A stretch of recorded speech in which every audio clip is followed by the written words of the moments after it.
Hello everyone, स्वागत है आप सबका एक बार फिर से हमारे नए YouTube channel career crack hub पर, जहां पर हम पिछले क्लासेस में एसएससी सीजीएल के एसएससी के सारे एग्जामिनेशन के सीजीएल हो, सीएचएसएल हो, सीपीओ हो, एमटीएस हो, प्रीवियस ईयर क्वेश्चन को डिस्कस कर रहे थे। ये आज हमारी क्लासेस है जहां पर हम डिस्कस करेंगे एसएससी में पूछे गए इकोनॉमिक्स के कुछ प्रश्न, कुछ सवाल को। ठीक है, तो शुरुआत करते हैं हम अपने आज की क्लास के सबसे पहले क्वेश्चंस को। आप देखेंगे हम सारे के सारे इकोनॉमी से रिलेटेड सारे के सारे क्वेश्चंस को डिस्कस करने वाले हैं।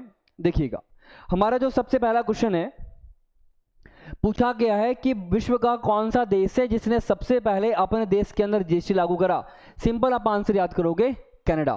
Canada is the first country in the world who implemented GST for the first time. ठीक है, और कनाडा से इंस्पायर होकर हम इंडिया ने भी इस जीएसटी को अपने देश के अंदर लागू किया है। So answer will B Canada. Canada हमारे नॉर्थ अमेरिका का सबसे बड़ा देश है, इस पॉइंट को भी याद रखेंगे। Coming to the next question, if there is a lack of money supply in comparison to the supply of good, यानी कि यहाँ कहा जा रहा है कि अगर मनी का सप्लाई में अगर कमी होगी, अगर आप उसको कंपेयर करते हो गुड्स एंड सर्विसेज के सप्लाई से, तो हमारे इकोनॉमी के अंदर क्या क्या कॉन्सिक्वेंसेस होगा। देखिएगा, अगर इकोनॉमी के अंदर मनी का सप्लाई कम हो जाता है, यानी कि समझिएगा, अगर गवर्नमेंट ऑफ इंडिया इकोनॉमी के अंदर पैसे का सप्लाई करेगी ही नहीं, यानी कि पैसे का मनी का जो सप्लाई है, ये मनी का सप्लाई हमारा डिक्रीज हो जाए। ठीक है, अगर गवर्नमेंट ऑफ इंडिया मनी की सप्लाई को डिक्रीज कर देती है तो क्या होगा, अगर मनी की सप्लाई को डिक्रीज कर दिया जाएगा तो डिफ्लेशन होगा। कहने का मतलब ये, अगर मुझे पैसों की जरूरत है और अगर गवर्नमेंट ऑफ इंडिया ने मार्केट के अंदर पैसे का सप्लाई कम कर दिया तो मुझे तो पैसे मिलेंगे नहीं। सपोज करो कि गवर्नमेंट ऑफ इंडिया ने क्या बोला, गवर्नमेंट ऑफ इंडिया ने बोला कि भारत के अंदर किसी भी लोगों को अगर पैसे की जरूरत है तो आप जाकर के बैंक से पैसा ले सकते हो, और मुझे अगर पैसे की जरूरत है, मैं अगर बैंक में जाऊं, लेकिन बैंक है कि सर गवर्नमेंट ऑफ इंडिया ने मार्केट के अंदर मनी का सप्लाई किया ही नहीं, यानी कि हमारे पास पैसे है ही नहीं, तो बैंक मुझे पैसे देगी नहीं। अगर बैंक मुझे पैसे नहीं देगी तो मेरे पास अगर पैसे नहीं आएंगे तो मैं मार्केट में जाकर के कोई चीज़ खरीद नहीं पाऊंगा। अगर मेरे पास पैसे नहीं है तो मेरी जो परचेजिंग पावर हो जाएगी वो कम हो जाएगी, यानी कि खरीदने की क्षमता कम हो जाएगी। अगर किसी भी चीज़ को खरीदने की क्षमता मेरी कम हो जाती है, अगर परचेजिंग पावर कम हो जाती है, तो मैं मार्केट में जाकर कोई चीज़ खरीदूंगा नहीं। अगर मैं मार्केट में जाकर के कोई चीज़ को खरीदूंगा ही नहीं तो सर वो चीज़ बिकेगा नहीं। अगर कोई चीज़ नहीं बिकेगा तो उस चीज़ का क्या हो जाएगा सर, डिमांड गिर जाएगा, उस चीज़ की डिमांड में गिरावट आ जाती है। और किसी भी चीज़ की जैसे ही उस चीज़ की डिमांड गिरती है, याद रखिएगा, उस चीज़ का प्राइस, उस चीज़ का जो मूल्य होगा, उस चीज़ का मूल्य भी नीचे की ओर गिरेगा। तो पूछा गया कि सर अगर मनी का सप्लाई में दिक्कत होगा, अगर मनी सप्लाई कम की जाए तो क्या हाइपर इन्फ्लेशन होगा, क्या महंगाई बहुत बढ़ जाएगी, क्या महंगाई देखोगे डिवैल्यूएट कर जाएगा, जो करेंसी का वैल्यू वो कम हो जाएगा, या महंगाई बढ़ेगी या महंगाई बहुत बढ़ेगी। इन्फ्लेशन और हाइपर इन्फ्लेशन में थोड़ा डिफरेंस है। या महंगाई हमारी कम होगी, answer will be your deflation. मेरे पास अगर पैसे नहीं होंगे तो मैं जा करके किसी भी चीज़ को खरीदूंगा नहीं, अगर खरीदूंगा नहीं तो चीज़ की प्राइस में गिरावट आएगा, तो डिफ्लेशन हो जाएगा। इंपॉर्टेंट है। आते हैं अगले क्वेश्चन में। अगला क्वेश्चन है, a sustained rise in general price level in an economy is called as. ठीक है, आप सपोज करो, एग्जांपल देखते हैं, मैं आपको एग्जांपल देता हूं। इसमें क्वेश्चन में बोला गया किसी भी चीज का मूल्य अगर बढ़ जाए अचानक से, सस्टेन्ड राइट, अगर अचानक से देखोगे, अचानक से किसी भी चीज का प्राइस अगर बढ़ जाए, यानी कि अगर लगातार उस चीज का प्राइस बढ़ते ही चला जा रहा है, उसको आप क्या बोलोगे। देखिएगा, मैं बता रहा हूं, sustained rise in general price level in an economy. आप मान लो कि सर ये एक पेन है, इस पेन का प्राइस है अभी 100 रुपये। ठीक है, इस पेन का प्राइस 100 रुपये से बढ़ करके अगर 102 रुपये हो जाएगा, इसको आप क्या बोलोगे, डिफ्लेशन बोलोगे। नहीं सर, महंगाई ये कमा नहीं है, ये यहाँ पे महंगाई यहाँ पे बढ़ा है, लेकिन आप बोल रहे हो सर महंगाई कमा नहीं है, नहीं होगा। स्टैगफ्लेशन अलग होता है, स्टैगफ्लेशन होता है स्टैगनेंट प्लस इन्फ्लेशन, यानी कि एक ऐसा महंगाई, एक ऐसा इन्फ्लेशन दर, एक ऐसा इन्फ्लेशन रेट जहाँ पे इन्फ्लेशन रुक जाएगी, स्टैगनेंट हो जाता है, इकोनॉमी रुक जाती है। डिस्कस करेंगे डिटेल में अपने कमिंग सेक्शंस में। उसके बाद डिसइन्फ्लेशन, सर डिसइन्फ्लेशन नहीं होगा, आंसर विल बी और इन्फ्लेशन। प्राइस अगर 100 से 102 हो गया, इसको आप क्या बोलोगे, इन्फ्लेशन बोलोगे। देखो, मैं जरा आपको डिसइन्फ्लेशन समझाने की कोशिश करता हूं, बहुत अच्छा सा कॉन्सेप्ट है ये डिसइन्फ्लेशन का, इस पॉइंट को जरा आप समझिएगा। डिसइन्फ्लेशन में देखिएगा, आप सपोज करो कि मैं आपको कुछ ईयर दे रहा हूं, एक मान लो कि सर ये 2023 है, ये 2024 मानो, और ये आप देखोगे 2025 है।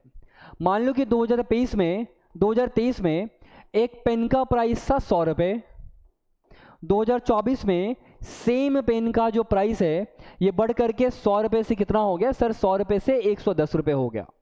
ठीक है, और 2025 में सेम पेन का प्राइस 110 रुपये से कम होकर के 110 रुपये से कम होकर के 105 रुपये हो जाता है। ठीक है, एग्जाम्पल को देखिएगा, एग्जाम्पल को समझिएगा, अच्छा एग्जाम्पल है। एग्जाम्पल में क्या था कि सर 2023 में एक पेन का प्राइस था 100 रुपये, 2024 में उसी पेन का प्राइस सर 100 रुपये से बढ़कर के 110 रुपये हो गया। तो आप क्या बोलोगे कि सर 2023 में पेन का प्राइस था 100, 2024 में हो गया 110, यानी कि यहाँ पर जो पेन का प्राइस था सर वो 10 रुपये से बढ़ गया। 10 रुपये से बढ़ गया या 10% से बढ़ गया, हम दोनों बोल सकते हैं, क्योंकि 100 रुपये से बढ़ के 110 रुपये हुआ, यानी कि सर 10% से प्राइस बढ़ा है। लेकिन 2024 से 25 में जो पेन का प्राइस है सर 110 रुपये से कम होकर के 105 रुपये हुआ, सर यहाँ पर प्राइस 5 रुपये से कम हो गया। ठीक है, देखोगे सर यहां पर आपको दिखेगा सर प्राइस तो कम हुआ, लेकिन अगर आप एक्चुअल प्राइस के बारे में बात करोगे, if you will talk about the actual price में देखोगे कि पेन का शुरुआती कीमत कितना था, पेन का शुरुआत में यानी कि स्टार्टिंग प्राइस था 100 रुपये। पेन का प्राइस देखोगे, पेन का प्राइस 100 रुपये था, 100 से 110 रुपये हुआ, यानी कि सर 10% से महंगाई बढ़ी। लेकिन यहाँ पे देखो कि यहाँ पे महंगाई कम हुआ, महंगाई कम तो हुआ, लेकिन अगर आप इसके प्राइस को, अगर आप स्टार्टिंग प्राइस को करंट ईयर के प्राइस से देखोगे तो आपको दिखेगा सर, यहाँ पे दिखेगा कि आपको तो महंगाई कम हुआ, 110 से 105 हुआ, लेकिन स्टार्टिंग प्राइस से देखोगे पहले 100 था, अभी 105 है। तो क्या अभी भी आप बोलोगे कि सर 5 रुपये का महंगाई या 5% का महंगाई अभी भी है? ठीक है, तो डिसइंफ्लेशन एक ऐसा इन्फ्लेशन होता है, disinflation is a type of inflation जहां पर रेट ऑफ इन्फ्लेशन का जो दर होगा वो कम तो होगा, लेकिन इन्फ्लेशन फिर भी पॉजिटिव ही रहेगा। यहां पर इन्फ्लेशन 10% था, यहां पे इन्फ्लेशन का जो रेट है वो 10% से कम हो गए 5% हुआ, लेकिन अभी भी महंगाई मार्केट में कितना है, 5% की महंगाई है। उसे आप क्या बोलते हो, डिसइन्फ्लेशन बोलते हो, जो कि एक अच्छा सा कॉन्सेप्ट था। ठीक है, तो किसी भी चीज़ों का जो प्राइस का जो दर है, अगर इन्फ्लेशन का रेट कम हो जाए, लेकिन इन्फ्लेशन का रेट कम होने के बाद भी अगर मार्केट में महंगाई रहता है, उसे हम डिसइन्फ्लेशन के नाम से जानते हैं। तो देखोगे ये डिसइन्फ्लेशन का कॉन्सेप्ट आप याद रखिएगा। क्वेश्चन नंबर 3 का आंसर क्या होगा सर, क्वेश्चन नंबर 3 में पूछा गया है अगर प्राइस बढ़ेगा तो क्या होगा सर, इन्फ्लेशन होगा। आते हैं, बढ़ते हैं अपने अगले क्वेश्चन की ओर। अगले क्वेश्चन में पूछा गया है fill in the blanks occurs when a government total का एक्सपेंडिचर, यानी कि क्या होगा जब भारत सरकार का टोटल एक्सपेंडिचर बढ़ जाएगा exceeded the revenue that is generated. यानी कि देखोगे कहा जा रहा है कि अगर मैं गवर्नमेंट ऑफ इंडिया हूँ, मेरा जो रेवेन्यू है यानी कि मेरी जो इनकम है, मेरी इनकम कम है और मेरा एक्सपेंडिचर बढ़ जाए, यानी कि मैं ये सपोज करो भारत सरकार का पूरे एक साल में इनकम आ रहा है 100 रुपये और भारत सरकार खर्च कर रही है 105 रुपये, तो क्या होगा, यानी कि देखिएगा रेवेन्यू, हमारा जितना रेवेन्यू है उससे ज़्यादा हमारा एक्सपेंडिचर हो जाएगा, तो क्या होगा, हम घाटे में चले जाते हैं, हम डेफिसिट में चले जाते हैं। डेफिसिट का मतलब होता है घाटा, और किस तरीके का घाटा होगा देखिएगा, यहाँ पर देखिएगा occurs when a government total expenditure exceeded the revenue that is generated excluding money from the borrowings, हम घाटे में चले जाएंगे। देखिएगा एक घाटा यहाँ पर है, हर एक ऑप्शन में घाटे शब्द का यूज किया गया है। देखो करंट अकाउंट डेफिसिट तो अलग होता है, बजटरी डेफिसिट अलग होता है, फिजिकल डेफिसिट अलग होगा। जब भी हमारा रेवेन्यू के बात होगा सर, हमारा गवर्नमेंट ऑफ इंडिया का रेवेन्यू का डेफिसिट होता है, यानी कि इनकम है 100 रुपये, खर्च मैंने किया है 500 रुपये, यानी कि मेरा रेवेन्यू का लॉस चला गया है। ठीक है, ये हमारा जो इनकम हुआ, रेवेन्यू हुआ, इसका गवर्नमेंट ऑफ इंडिया का लॉस जाएगा। इसे आप क्या बोलोगे, revenue deficit. Current account deficit एक अच्छा सा कॉन्सेप्ट है, it is a part of balance of payment. Balance of payment एक बहुत अच्छा सा चैप्टर है इकोनॉमी के अंदर, बहुत सुंदर सा चैप्टर है, बड़ा मजा आता है पढ़ने में, मुझे पढ़ाने में भी इस चैप्टर को बड़ा मजा आता है। तो कभी भी जब भी मौका मिलेगा तो यूट्यूब के चैनल पे मैं बैलेंस ऑफ पेमेंट आपको पढ़ाऊंगा जरूर। ठीक है, तो balance of payment, this current account deficit is the part of balance of payment. इसका दो पार्ट होगा, एक करंट अकाउंट डेफिसिट होता है, एक होगा कैपिटल अकाउंट डेफिसिट होगा। करंट यानी कि चालू खाता, और एक होगा हमारा कैपिटल अकाउंट यानी कि पूंजी खाता का डेफिसिट होता है। ठीक है, तो डिस्कस करेंगे क्लासेस में कभी। इसका आंसर होगा सर आपका revenue deficit. Coming to the next question, और ये जो अच्छा सा क्वेश्चन था, ये सर सीजीएल 2019 में दोपहर के सेक्शन में पूछा गया क्वेश्चन है। आते हैं, a situation where expenditure of government exceeds its revenue. ठीक है, देखोगे अगर जो सरकार का जो खर्च है, एक्सपेंडिचर है गवर्नमेंट का, ये अगर बढ़ जाएगा रेवेन्यू से, इसको आप क्या बोलोगे सर, सिंपल सी बात है, जब भी सर अभी मैंने आपको बताया कि गवर्नमेंट का एक्सपेंडिचर अगर बढ़ जाएगा उसके रेवेन्यू से, इसको आप क्या बोलोगे सर, डिफॉल्ट फाइनेंसिंग होगा नहीं, डेफिसिट रेवेन्यू नहीं होगा सर, डिफॉल्ट रेवेन्यू नहीं होगा सर, आंसर क्या होगा, बजट का डेफिसिट। यानी कि सरकार ने बजट रखा था, भाई मुझे इस साल में 5 करोड़ ही खर्च करने हैं, लेकिन सरकार का खर्च का डेटा आ रहा है 5 करोड़ और उसमें 10-20 लाख रुपए और ऐड कर दो, सरकार का बजट में लॉस चला जाता है। Answer will be your budget deficit. Coming to the next question, देखिएगा when the deficit high what happens to price. अगर डेफिसिट बहुत हाई रहेगा, अगर गवर्नमेंट ऑफ इंडिया का लॉस बहुत ज़्यादा है तो क्या होगा, प्राइस डिक्रीज होगा, there is no direct impact on the price, price remains stable और प्राइस इंक्रीजेज। यानी कि देखोगे अगर when the deficit is high, government of India का बहुत ज़्यादा लॉस जा रहा है तो सर प्राइस क्या होगा।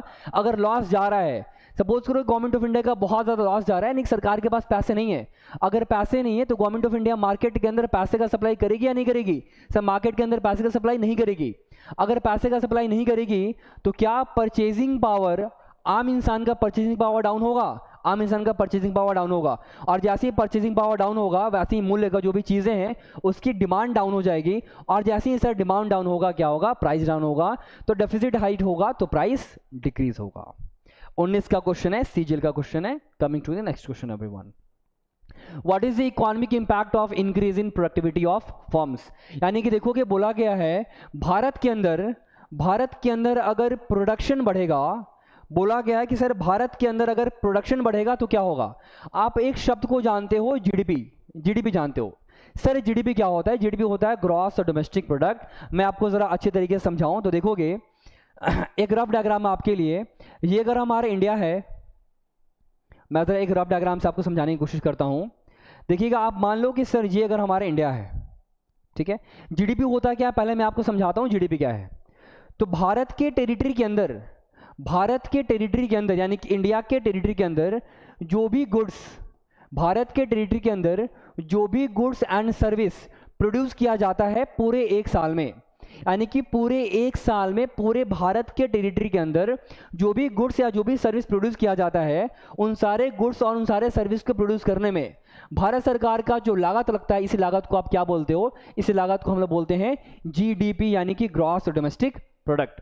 ठीक है, तो बोला गया है कि सर अगर प्रोडक्शन बढ़ेगा तो क्या होगा, यानी कि इंडिया के अंदर, मैंने क्या बोला कि सर इंडिया के अंदर जो गुड्स एंड सर्विसेज को अगर बढ़ेगा, यानी कि देखोगे अगर गुड्स एंड सर्विसेज का अगर प्रोडक्शन बढ़ेगा सर हमारा जीडीपी भी बढ़ेगा, क्योंकि प्रोडक्शन बढ़ेगा तो लागत बढ़ेगा, लागत बढ़ेगा तो हमारा जीडीपी बढ़ेगा। अगर आप इस क्वेश्चन के आंसर में आओगे, सर ऑप्शन में दिया है अगर प्रोडक्शन बढ़ेगा तो क्या क्या है, decrease in GDP, GDP decrease होगा, नहीं सर डिक्रीज नहीं होगा। अगर प्रोडक्शन बढ़ेगा तो जीडीपी डिक्रीज नहीं होगा। देखो कि increase in GDP, sir increase in GDP दिख गया, यही आंसर करेंगे, आगे बढ़ने की जरूरत भी नहीं है। जीडीपी अच्छा इंपॉर्टेंट टॉपिक है, आपको ट्रेंड्स ऑफ जीडीपी पता होना चाहिए। कभी मैं एक शॉर्ट वीडियो बनाकर कि आपको ट्रेंड्स ऑफ जीडीपी के बारे में बताऊंगा जरूर। लाइक ट्रेंड्स ऑफ जीडीपी 2022 में कितना था, 23 में कितना है, 24 में कितना अभी चल रहा है, अगले साल कितना आने वाला है। निर्मला सीतारमण जी ने इस बारे में बजट में बताया था कि हमारा एक्सपेक्टेड जीडीपी क्या होगा। ये सारे पॉइंट आपको जानने चाहिए। Coming to the next question everyone, what is the full form of GST. आसान सा क्वेश्चन पूछा है, सीएचएसएल 2019 का क्वेश्चन है sir, goods and service tax identification number. आसान सा क्वेश्चन है, सिंपल याद रखिएगा। Coming next point, in which year was the CBR Central Board of Revenue, CBR, देखिएगा CBR central board of revenue. मैं जरा आपको CBR के बारे में एक दो पॉइंट बता दूं। सर CBR है क्या, इसके बारे में जरा आप समझे। देखोगे अगर आप बात करोगे भारत के अंदर टैक्स के सिस्टम के बारे में, भारत के अंदर पूरे के आप देखोगे टैक्स दो तरीके का, डायरेक्ट टैक्स, इनडायरेक्ट टैक्स। आप बहुत लोग होते हैं जो इनडायरेक्ट टैक्स पे करते हैं, बहुत हम हैं जो डायरेक्ट टैक्स भी पे करते हैं। ठीक है, देखोगे जो टैक्स होता है, इस टैक्स को पे कराने के, इस टैक्स को कलेक्ट करने का जिम्मेदारी किसका दिया गया, यानी टैक्स लगाएगा कौन, टैक्स को कलेक्ट कौन करेगा। सर जिम्मेदारी दिया गया CBR को, सेंट्रल बोर्ड ऑफ रेवेन्यू। और जो सेंट्रल बोर्ड ऑफ रेवेन्यू है ना सर, ये मिनिस्ट्री ऑफ फाइनेंस यानी कि वित्त मंत्रालय के अंदर काम करता है। ठीक है, और CBR को कब देखोगे कब बनाया गया, CBR was formed in the year 1963। पूछा गया है कि central board of revenue act in India किस साल में इसको देखिएगा प्रोमलगेट किया गया है, यानी कि किस वर्ष इसको प्रावर्तित किया गया है। याद रखोगे आंसर होगा आपका 1963। CBR का देखोगे दो पार्ट होता है, एक होता है CBDT, एक होता है CBEC, central board of direct tax, central board of excise and customs. Central board of direct tax का काम क्या होगा, इसका काम होगा भारत के अंदर सारे के सारे डायरेक्ट टैक्स को कलेक्ट करना। CBSE central board of excise and customs का काम होगा भारत के अंदर सारे के सारे इनडायरेक्ट टैक्सेस को जोड़ना, कलेक्ट करना। इनडायरेक्ट टैक्स का मतलब क्या होता है sir? GST, goods and service tax. It is a type of indirect tax everyone. GST भी पढ़ेंगे, सब चीज को, इकोनॉमी को पढ़ेंगे, डिटेल में पढ़ेंगे, कुछ पॉइंट नहीं छूटेगा, अच्छे से पढ़ेंगे, डोंट वरी। कमिंग वीडियोज में हम लोग हर एक पॉइंट डिस्कस करेंगे। सो यहां पर आंसर क्या होगा? 1963। Coming to the next question. अगले क्वेश्चन में होगा सर नोबेल प्राइज। देखो नोबेल प्राइज से क्वेश्चन पूछा जाता है, याद रखोगे, यानी कि इकोनॉमी के टर्म में किसको नोबेल प्राइज दिया गया है? याद रखोगे, इट वाज साइमन कुजनेट्स, ठीक है। यानी कि नेशनल इनकम 1929 to 35 इनके वे में, या देखोगे जीडीपी मेथड में कैलकुलेट करने के लिए इन्होंने एक अच्छा सा कॉन्सेप्ट दिया था कि आप जीडीपी कैसे कैलकुलेट करोगे इन सारी चीजों को। तो इनके लिए इकोनॉमी के टर्म से इनको साइमन कुजनेट्स को नोबेल प्राइज दिया गया था। ये CHSL 2019 का क्वेश्चन, एवरिंग शिफ्ट का। तो जितने भी इकोनॉमी से रिलेटेड जितने भी नोबेल प्राइज दिए गए हैं पिछले 2-4 सालों में, ठीक है, इन सारे पॉइंट को आप याद रखिएगा। Coming to the next question. अगला क्वेश्चन है which of the following brings out an annual publication, ठीक है। नेशनल अकाउंट स्टैटिस्टिक्स का रिपोर्ट कौन पब्लिश करेगा? सर याद रखोगे, CSO, सेंट्रल स्टैटिस्टिकल ऑफिस, यानी कि सेंट्रल स्टैटिस्टिक्स ऑफिस का एक जो काम है, सेंट्रल स्टैटिस्टिक्स ऑफिस एक ऑफिस है, एक विभाग है। इसी विभाग का काम होता है पूरे भारत का नेशनल अकाउंट, यानी कि पूरे भारत का जो इंडिया का जो अकाउंट होता है, पैसा आया गया, कहाँ कहाँ क्या हुआ, कितना इन्फ्लेशन हो रहा है, हर एक चीज का एक अकाउंट प्रिपेयर करना किसका काम होता है? CSO, सेंट्रल स्टैटिस्टिक्स ऑफिस का काम होता है। Next question, it is the final value of finished goods. मैंने अभी आपको बताया, अभी जस्ट आपको बताया कि भारत के देश के अंदर या किसी भी देश, किसी भी कंट्री के टेरिटरी के अंदर जो भी चीजें, जो भी गुड्स एंड सर्विस प्रोड्यूस की जाएंगी एक साल के अंदर, उसे आप क्या बोलोगे? सर उसे आप बोलते हो जीडीपी, यानी कि ग्रॉस डोमेस्टिक प्रोडक्ट। ये भी CHSL का क्वेश्चन है। Coming to the next question everyone, which of the following are the major state tax? Sir income tax state tax नहीं है, कस्टम्स टैक्स स्टेट टैक्स नहीं है, sir corporate tax state tax नहीं है। एक ही tax है जो कि राज्य के लिए बहुत इंपॉर्टेंट होता है, इसका नाम होगा stamp duty and registration tax, option number A, ठीक है। रजिस्ट्रेशन टैक्स और स्टैंप ड्यूटी हर एक राज्य सरकार का एक मुख्य टैक्स है। राज्य सरकार को, हर एक राज्य सरकार को यहां से अच्छा खासा टैक्स का कलेक्शन होता है। नेक्स्ट क्वेश्चन है how many members are there in GST council? याद रखोगे, जीएसटी काउंसिल बहुत इंपॉर्टेंट होता है, पढ़ लेना। ये दिया है आपका आर्टिकल 279A भारत के संविधान के ऑफ कॉन्स्टिट्यूशन ऑफ इंडिया, यानी कि article 279A of CY। Bharat के संविधान के आर्टिकल 279 में जीएसटी काउंसिल को जिक्र किया गया। पूरे भारत को जीएसटी के लिए बनाने के लिए, जीएसटी को चलाने के लिए एक काउंसिल बनाई गई थी, एक ग्रुपिंग की गई थी, ठीक है, क्योंकि वो पूरा का पूरा जो ग्रुप होगा, एक काउंसिल होगा, वो पूरे भारत के अंदर जीएसटी को चलाएगा। तो जीएसटी काउंसिल में देखोगे कितने मेंबर होते हैं, याद रखेंगे 33 मेंबर होते हैं। अगले पॉइंट में आते हैं, fiscal policy is formulated bye. Sir fiscal policy कौन देखेगा? सर फिस्कल पॉलिसी को फाइनेंस मिनिस्ट्री। हेड कौन है? हमारी हेड होंगी Shrimati Nirmala Sitharaman. Shrimati Nirmala Sitharaman is the head of this ministry of finance, ठीक है। इन्हीं का काम है फिस्कल पॉलिसी को देखना। याद रखेंगे फिस्कल पॉलिसी के जगह अगर मॉनेटरी पॉलिसी दे देता, तो आंसर क्या होता? सर का आंसर होता आपका रिजर्व बैंक ऑफ इंडिया। मौद्रिक नीति को, मॉनेटरी पॉलिसी को आरबीआई देखता है। फिस्कल पॉलिसी को, यानी कि राजस्व नीति को, राजस्व के जितने पॉलिसीज होंगे उनको हमारे फाइनेंस मिनिस्टर के हेड देखते हैं। Next question everyone, GST council is headed by, obviously बात है जीएसटी काउंसिल ये फाइनेंस का पार्ट है sir, union finance minister again Shrimati Nirmala Sitharaman, ठीक है, याद रखेंगे। निर्मला सीतारमन जीएसटी काउंसिल को हेड करने हमारी हेड करती हैं। अगले क्वेश्चन में आते हैं, GST is not applicable on which of the following goods and services. Sir automobiles पे तो जीएसटी लगता है, आप रेस्टोरेंट जाते हो, जो बिल आएगा उस बिल में जीएसटी लिखा होता है सर, IGST होगा, CGST होगा, SGST होगा, तो रेस्टोरेंट में तो भाई जीएसटी आप पे करते हो। सर सैलन सर्विसेज में आप जाओ, अच्छे सैलन में जाओ, ये 50-60 रुपए वाले में नहीं, अगर आप किसी अच्छे सैलन में जाओगे जो प्रॉपर आपको बिल देगी, उस बिल में आपको जीएसटी नंबर दिखेगा। एक ही है सर अल्कोहल पे जीएसटी नहीं लगेगा, क्योंकि अगर मैं आपको बताऊं कि सर जीएसटी के बारे में क्या, goods and service tax it is a one nation tax, ये एक नेशन टैक्स है। यानी कि अगर किसी चीज़ पे जीएसटी अगर 10 रुपये का लग रहा है, अगर किसी चीज़ पे जीएसटी अगर 10 रुपये का है, या किसी चीज़ पे जीएसटी का 10% का है, 2% का है, 8% का है, 12% का है, किसी भी चीज़ पे अगर जीएसटी लग रहा है तो वो जीएसटी का जो नंबर होगा ना वो पूरे भारत में एक होता है, यानी कि जीएसटी का एक टैक्स है वो पूरे भारत में एक पे लगेगा, ठीक है। तो GST is a one nation tax. लेकिन अगर अल्कोहल का बात करोगे तो अल्कोहल का जो प्राइस होगा वो हर एक राज्य में डिफर करता है। आप दिल्ली में हो, मैं आपकी क्लास दिल्ली से ले रहा हूँ, दिल्ली में हो तो दिल्ली में अल्कोहल का प्राइस अलग होगा, दिल्ली का बॉर्डर क्रॉस करके आप हरियाणा चले जाओ वहाँ पे अल्कोहल का प्राइस बहुत ज़्यादा कम होगा। तो जो अल्कोहल है ना उस पर जीएसटी नहीं, उसके ऊपर राज्य को दिया गया कि हर एक राज्य अपने अपने अकॉर्डिंग अल्कोहल पे, टोबैको पे, जो हमारे प्रोडक्ट होते हैं इन सारी चीज़ पे राज्य अपना टैक्स लगा सकती है। सर अल्कोहल पे जीएसटी नहीं लगता है। अगले पॉइंट में what is the national gross domestic product. देखोगे ये जीडीपी का पार्ट है। हम लोग जीडीपी जब चैप्टर पढ़ते हैं तो जीडीपी पढ़ते हैं, जीएनपी पढ़ते हैं, एनएनपी पढ़ते हैं, बहुत सारे एनएनपी एट फैक्टर कॉस्ट पढ़ते हैं, मार्केट प्राइस पढ़ते हैं। उसी में से एक क्वेश्चन है आपका national gross domestic product. National gross domestic product क्या होगा सर? इसको हम लोग करंट मार्केट के प्राइस पे निकालते हैं। बहुत जल्द मैं एक जीडीपी पे वीडियो बनाऊंगा, उस जीडीपी की वीडियो पे हम सारे के सारे जीडीपी को कॉन्सेप्ट को अच्छे डिस्कस करेंगे। 30-35 मिनट या 40 मिनट का वीडियो होता है, यानी कि 30-35 मिनट 40 मिनट लगता है जीडीपी को पढ़ने में। तो जो वीडियोस आएंगी मैं बनाऊंगा बहुत जल्द, थोड़ा समय निकाल कर बनाऊंगा, उस वीडियोस में हम पूरे के पूरे जीडीपी के कॉन्सेप्ट को पढ़ लेंगे। आते हैं हम जरा अपने अगले क्वेश्चन पे। नेक्स्ट क्वेश्चन पूछा है कि इन विच ईयर, किस साल में पहला जेंडर बजट स्टेटमेंट अपीयर किया गया था यूनियन बजट में? आंसर याद रखोगे 2005-2006 में सबसे पहला बजट के अंदर जेंडर बजट आया था। और आज की क्लास की हमारी सबसे आखिरी क्वेश्चन होगा, लास्ट क्वेश्चन देखते हैं। आई थिंक यही हमारी लास्ट क्वेश्चन थी, ठीक है 19, ठीक है ये हमारी लास्ट क्वेश्चन थी आज की क्लास की, ठीक है। I think there was 20 question, but ठीक है आज 19 क्वेश्चन को हम डिस्कस कर रहे हैं।